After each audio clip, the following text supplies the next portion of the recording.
Hi, this is Julie at Love's Beginning with a message called The Light of Awareness.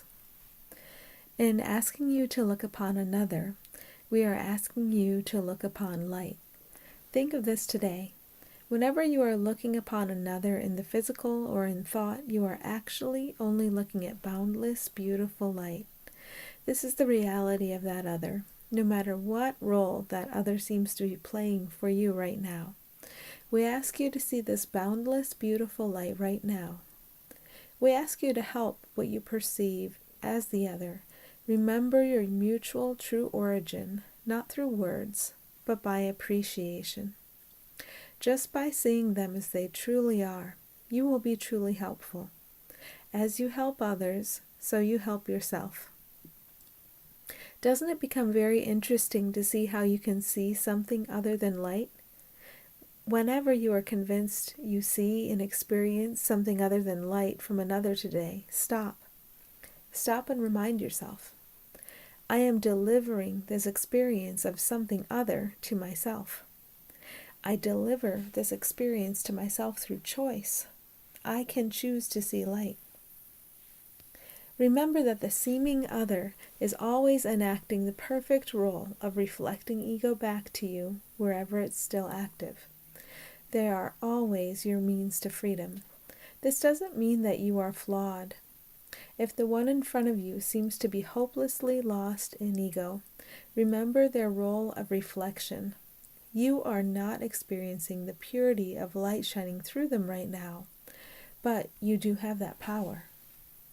If you choose to hold on to another perception about them, because you think that judging and defining them will protect you, or define you in some positive way next to them, you are choosing suffering. This is all about realizing when you are choosing suffering and then choosing again. What you perceive as your freedom isn't freedom at all. When you think you are making your own decisions and dictating your own path, you are simply ego's puppet. Ego is your invention, made in order to deliver the experience of separate, vulnerable, and conflicted identity. The form that feels like you can't ever be anything more than a puppet. The form can be animated by ego or animated by harmony. That's the only decision there is. All other decisions within form are distractions from this one decision. When it seems there is another form in your world, and that form is animated by ego, thank the reflection. The reflection is inviting you back into the peace of non-judgment. If you can see it as just another form, operated by a fragment of mind whose only true decision can be for harmony or ego, for joy or pain, then you are seeing it truly. Remember the virtual reality aspect of this. No matter what that other one seems to be going through, that other dear one is actually safe and loved and at home here in heaven. If you know this of them, you create a powerful draw to remembrance.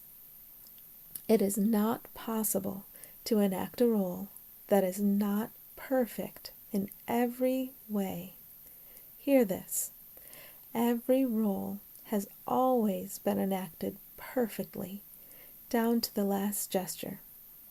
Whether the actor has been demonstrating to everyone the choice they have been making for suffering, or whether the actor has been reminding everyone of the safety and joy of home, the role has been enacted perfectly. All serve, and all serve perfectly, always.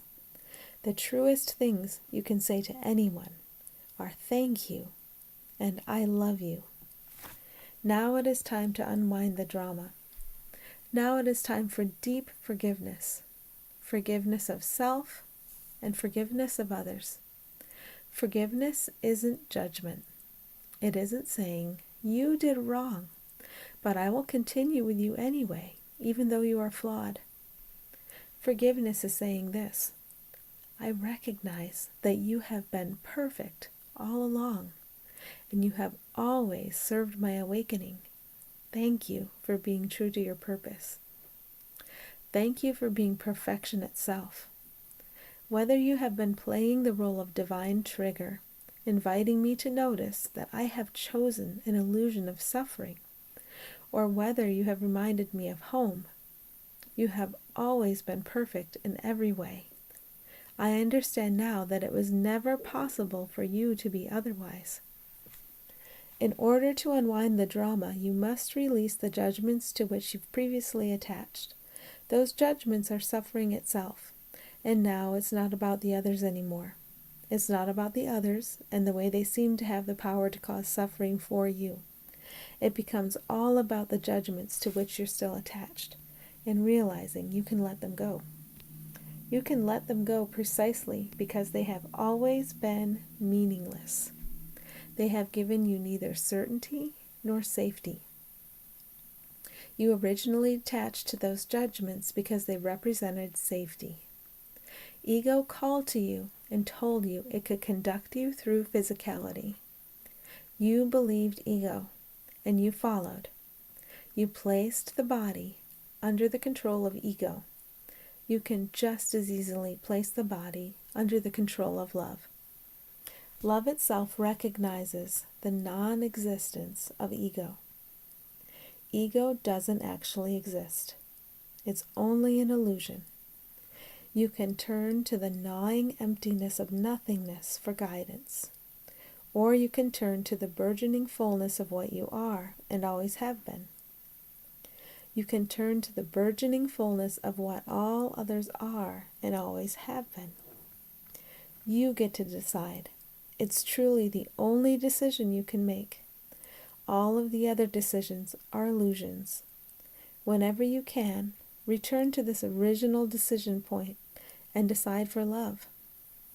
Whenever you have an idea for what to enact in the physical, it's either coming from love or from fear. Ask to be shown what love would have you say and do. Your happiness is there. The ability to share happiness with others is there in this one decision you can make. Thank you for being open, and thank you for your willingness to see all others in the light of the innocence they truly are. When you can see all of them, without exception, in that way, this is the end of guilt. This is when you are able to see your own self as innocent in every way, and then there are no perceived boundaries anymore. We are always with you, and we will always respond to a call to help you decide for love.